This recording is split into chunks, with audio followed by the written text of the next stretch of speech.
Hello everyone, welcome back. In today's video, we got another news and rumor video to discuss. In today's video, we're looking at some signings from the past couple of days, some injury updates, some waiver updates, and we're entering trade deadline week, so we got a ton of trade rumors involving St. Louis, Buffalo, Los Angeles, New York Rangers, amongst some other teams. So we'll get to all of the trade rumors and all the news coming up right now.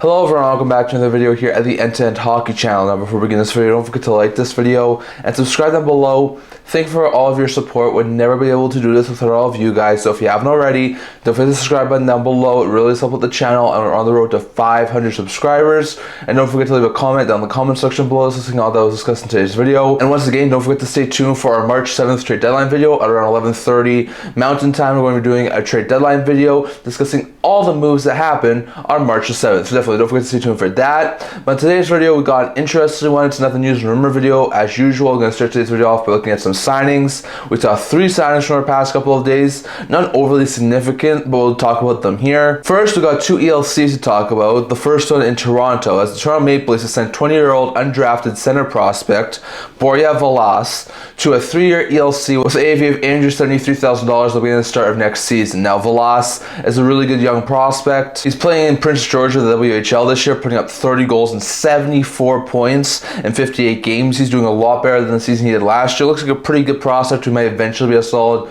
4th or 3rd line forward there for the Leafs. It's a very low risk deal. So the Leafs signed Velas to a 3-year ELC. I think there was recently a deadline for players signing the ELCs. So Velas is one of the few players who did get this ELC signed with the Toronto Maple Leafs. That's a pretty good pickup there for Toronto. Meanwhile, on the Vegas Golden Knights signed 2024 6th round pick Trent Swick to a 3-year ELC with an AAV of $850,000 at the start of next year. Swick is a left winger. He looks like he could be eventually a decent bottom 6 forward, playing over in the OHL right now, putting up 26 goals and 57 points in 56 games, just over a point per game over in the OHL. Looks like a pretty fantastic prospect there for Vegas. He probably won't get into the NHL for a couple of years' time, but that's an interesting ELC that the Knights gave before the deadline, so pretty good stuff there. But Vegas signed Swick and Toronto signs Velas to ELCs. And then we saw St. Louis Blues give another low-end extension to a player, and that was Tyler Tucker. Tucker, who's a left-shot defenseman. He's on the younger side of things. He was entering the final year of a 2-year contract. He got a 2-year contract extension with an AAV of $925,000. So it's a pretty good deal in my opinion for Tucker. He's shown that over the past couple of years he can be a serviceable 3rd pair defenseman, but he might not be at that level yet, so he still also played some time in the AHL. So far this year, has 4 goals and 10 points in 19 AHL games. Also has 2 goals and 4 points in 20 AHL games. So basically, he's been splitting time over the past couple of years between the NHL and AHL. Last year, had no points in 6 AHL games, and also had 2 points in 26 NHL games. So Tucker looks like a very good young defender. I think eventually he could be a very solid 3rd pair defenseman, and I think the extension's warranted. It's only $925,000, and with Tucker being on the younger side of things, I think eventually he could grow into that 3rd pair role for St. Louis. So all in all, a couple of pretty interesting extensions with Swick in Vegas and Velas in Toronto signing ELCs, as well as Tucker getting an extension in St. Louis with some interesting signings from our past couple of days. Next, going over to a couple of waiver updates. We only have 2 waiver updates here from our past couple of days. During our last trade rumor video, we talked about how Nieto was on waivers for Pittsburgh Penguins. Decent bottom 6 forward. With his injury history, I thought there was a very likely chance he would clear for the Pittsburgh Penguins, but I thought given the fact he's on a 1-year deal with just under a $1 million AAV, there was a potentiality with him being a decent bottom 6 forward that team could claim him. Well, he did wind up clearing. The injury history, I guess, deterred enough teams that he wound up clearing waivers. So he's now in the minors now for the Pittsburgh Penguins. Not too surprising there. With him also being in the final year of his deal and the Penguins not doing overly well this year, I wouldn't be overly shocked to see him potentially be a dealt for like maybe a depth draft pick at the trade deadline. So we're going to have to wait and see what happens there, but Matt Nieto has need clear waivers. I thought that was a very likely possibility that was going to happen. And the other waiver update we saw from our past couple of days was the Boston Bruins. As Oliver Wahlstrom, who's acquired just off of waivers a couple of months back from the New York Islanders, has been working pretty well with the Boston Bruins, but the Bruins are getting a little bit healthier, and Wahlstrom's once again fallen out of favor at the NHL level, so the Bruins placed him back on waivers. Now, I thought there was a very likely chance he would probably wind up getting reclaimed by the Islanders so they could send him to the AHL, or any team who really needs some more bomb six help, because I still think Wahlstrom can be a solid bomb six forward. So I thought a team who was in desperate need of some bomb six help could have claimed him. Well, they didn't. Wahlstrom actually wound up clearing waivers. I'm pretty shocked about that. I thought Wahlstrom, as being a younger guy, not overly expensive, was probably going to get claimed. I'm quite shocked that back over on Friday he wound up clearing. So interesting note there. I'm quite shocked that happened. I still believe Wahlstrom can be a solid third, fourth line forward in an NHL organization. It just seems like he can't really find a fit anywhere in Boston or the Islanders organization. So we're going to have to wait and see what happens there. But Wahlstrom's down in the minors, and he'll have to await his next call-up option. But interesting note there that both Matt Nieto and Oliver Wahlstrom, who have been playing at the NHL level for quite some time, were placed on waivers and cleared waivers. So interesting note there. Next, we're going to a couple of injury updates. We got a couple of injury updates here to talk about. So first, Nashville Predators defenseman Roman Josi missed Saturday's game due to a upper body injury. It was like his second or third straight game that he missed, and he's now been placed on injury reserve, so he'll probably only have to miss a couple more games until he's able to be activated, but still, it's a bad blow there. Josi is the top defender in Nashville, so seeing him be out for any length of time is a horrible blow there for Nashville. Shane Pinto, who had missed 4 weeks with an upper body injury, as well as Brady Tkachuk, who had been out for about a week and a half with a lower body injury, I think it was, and Josh Norris, who had also been out for around a month-ish with the upper body injury, were all able to get back into game action for the Ottawa Senators. Norris and Pinto had missed a handful of games. Tkachuk only missed, I think, 2 or 3, but all of them got back into game action on Saturday against the San Jose Sharks. So really big boost to Ottawa to get 3 top 9 forwards back from injury on the same day. So really good stuff there for Ottawa. Winnipeg Jets forward Morgan Barron, who had missed just over a month with an upper body injury, was activated off of injury reserve and returned to game action on Saturday. So that's a big boost there for the Jets. Baron's a decent bomb six forward, so to see him get back into the lineup, it's a really big boost there for the Jets. New York Rangers forward Chris Kreider, who has missed the past couple of games due to upper body injury, was officially placed on injury reserve. Once again, just like with Josi, Kreider shouldn't have to miss too much more time to be activated, but still, it's not overly great for the Rangers to see one of their top 6 stud forwards get placed on injury reserve, and hopefully Kreider won't be out for an overly long period of time. Brad Marchand left Saturday's game with a lower body injury and will be out for at least some time. Elliot Friedman says it's not going to be a long-term injury, but it's very likely to be out at least a little bit of time, so it's a bad blow there for the Bruins and Brad Marchand. John Gibson, who had missed the last 3 games due to an upper body injury for the Anaheim Ducks, returned to game action on Saturday, so it's a big boost there for the Ducks to get their solid 1A, 1B goaltender and John Gibson back into the lineup. Pittsburgh's Pierre-Olivier Joseph left Saturday's game with upper body injury and did not return, so hopefully Joseph won't be out for an overly long period of time and he recovers from that injury, but that's a bad injury blow there for the Penguins. Philadelphia's Garnett Hathaway didn't play on Saturday due to an upper body injury in his day-to-days, so it's a bad blow there for the Flyers. Saul Baum 6'4", who's going to be out for the next little while due to an upper body injury.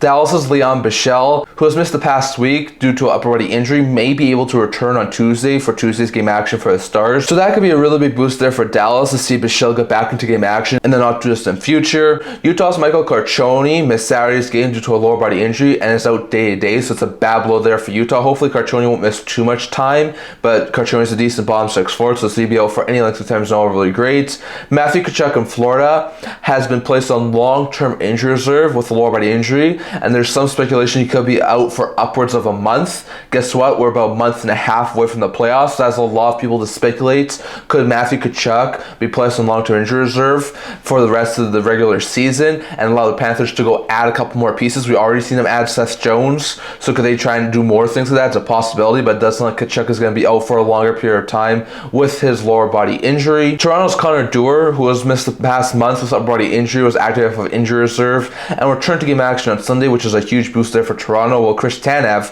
who has been out for a couple of games this past week, was placed on IR with upper body injury. So bad blow there to see Tanev be placed on injury reserve. Hopefully he'll return in the not too distant future, but good to see that Connor Dewar, who's a solid bomb 6 forward, get back into the lineup. Jonas Brodin, who suffered a lower body injury on Friday, will be out for a few weeks with the Minnesota Wild, so that's not overly great news there, as Brodin's been in and out of the lineup this year due to the injuries. Well, Zach Bogosian, who had missed a few games with a lower body injury, returned to game action on Sunday, so that's a really big boost there for the Wild to get Bogosian back, but Brodin, being a solid top 4 shutdown defenseman, it's a horrible blow to see him go down with an injury again. And Jacob Markstrom, who had missed just over a month with a knee injury for the New Jersey Devils, was active off of injury reserve and returned to game action on Sunday. So big boost there for the Devils to get their starting level goaltender back, and that's a huge boost to that team. So lots of intriguing injury updates on the past couple days. Good to see guys like Markstrom, Pinto, Tkachuk, and Gibson all be back into game action. Hopefully they don't look too rusty in their returns. The bad news to see guys like Tkachuk, Brodin, Tanev, and Marchand all go down with an injuries, and hopefully they won't be out for an overly long period of time. But some interesting injury updates on the past couple of days.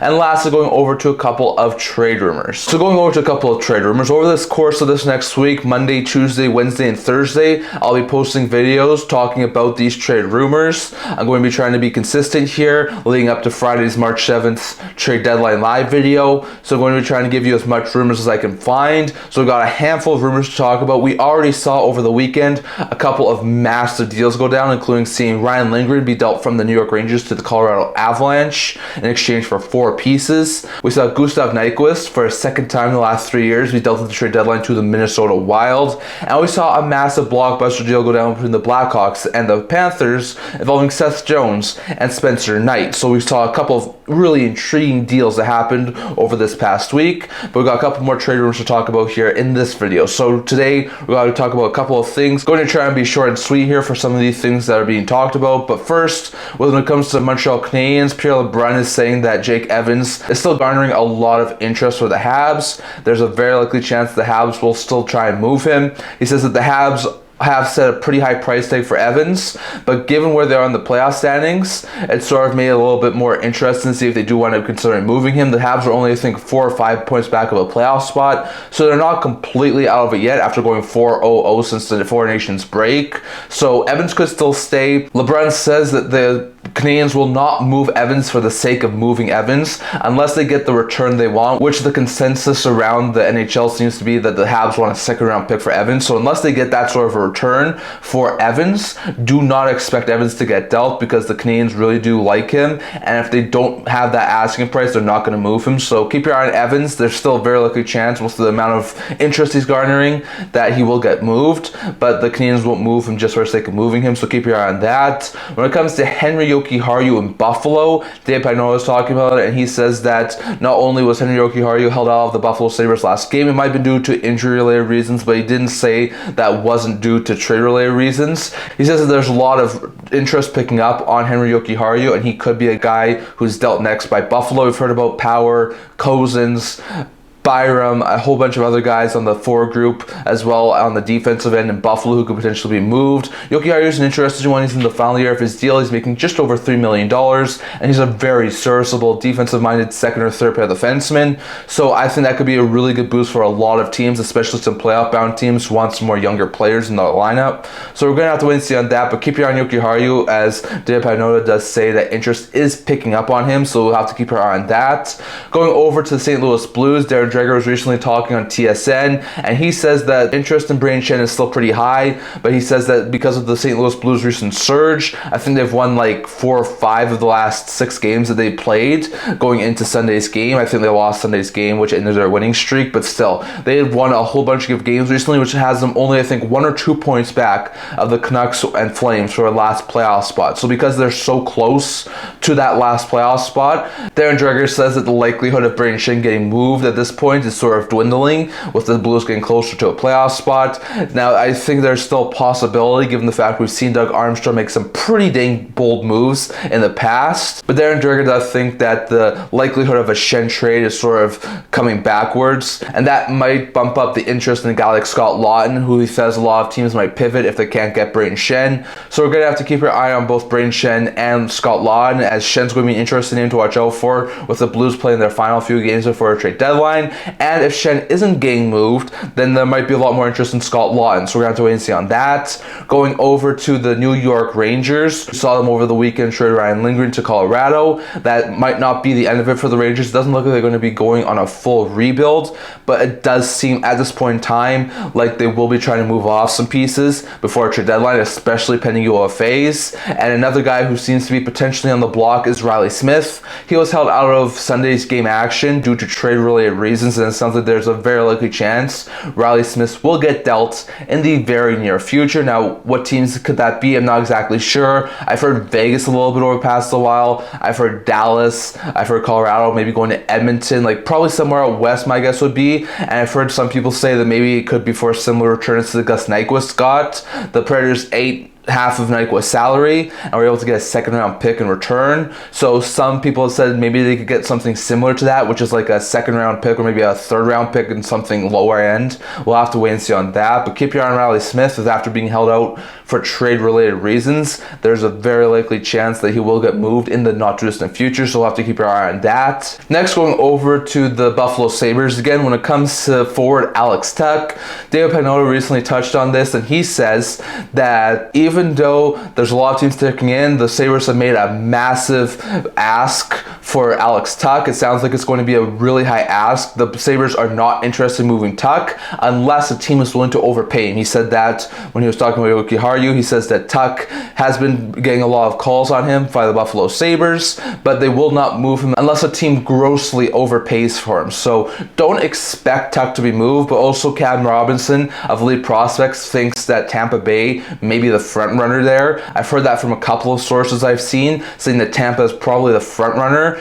but Vegas may have some interest as well. So we're going to have to keep our eye on Alex Tuch. There's a very likely chance that if a team was to offer like a really big ask, like I'm thinking first round pick, top end prospect, probably a roster player, maybe the Sabres will consider an Alex Tuch trade. So we're going to have to wait and see on that. But keep your eye on Alex Tuch, as even though the Sabres have set a high ask for Alex Tuch, there are still some teams who have some major interest in him. So we're going to have to wait and see on that. Going over to the Edmonton Oilers, on recent Saturday Night Headline segment, Elliotte Friedman was talking about Evander Kane. Now, that's a little bit of a surprise. Kane has not played the entire season due to an injury suffered in the offseason. Now, Elliotte Friedman says that recently Evander Kane's full no movement clause was transferred to a 16-team no trade list, so he can be traded to 16 teams without his consent. So the Edmonton Oilers apparently are going through those 16 teams and trying to create a market for Kane, because if they can move Kane, they'll get some extra cap space and cap flexibility to do some other things. Now, they could try and move like a guy like Victor Arvidsson. I've seen that mentioned a couple of times,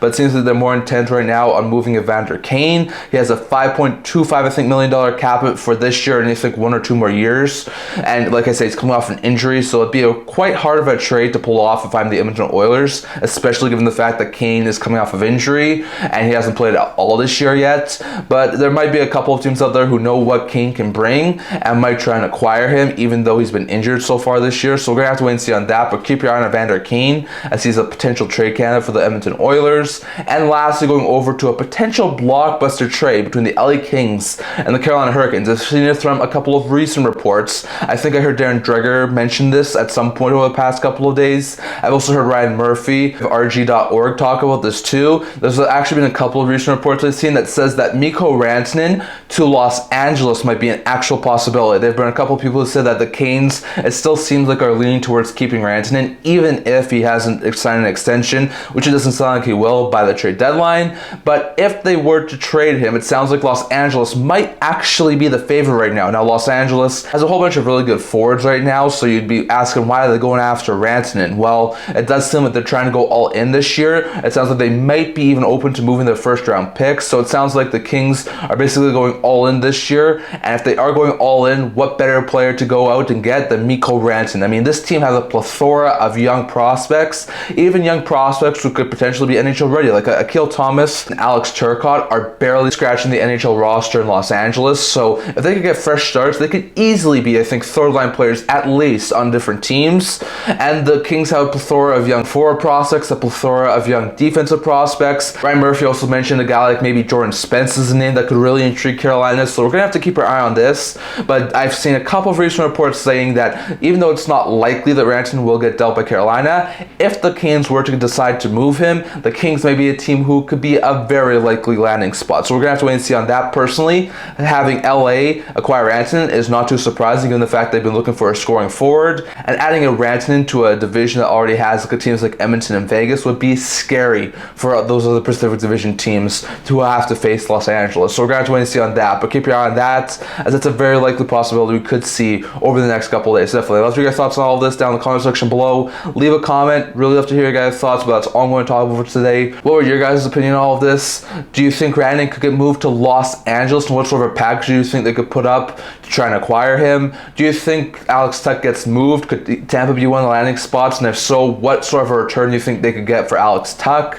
Do you think that Evander Kane gets moved by Edmonton? And if so, what sort of team do you think could try and acquire him? Do you think the Rangers will move Riley Smith? And if so, where could he go? Do you think that Schenn's more likely to stay now? And if so, does that mean Lawrence is very much more likely to get moved? And what about Evans and Jokiharju? Did those two get moved? Definitely your thoughts on all of that. Plus the injury updates, waiver updates, and sign-ups from the past couple of days down in the comment section below. So I'm going to talk for today. Or to like this video, if you'd like to subscribe below. Thank you for all your support. Would never do this without you guys. So if you haven't already, don't forget the subscribe button down below. Don't forget to comment down in the comment section below. So this is all I was discussing in today's video. I also have a blog talking about news, rumors, analysis, stuff like that. So check that out. I've linked that down in the description below. And can't wait to see you guys all for the next video. See you guys soon.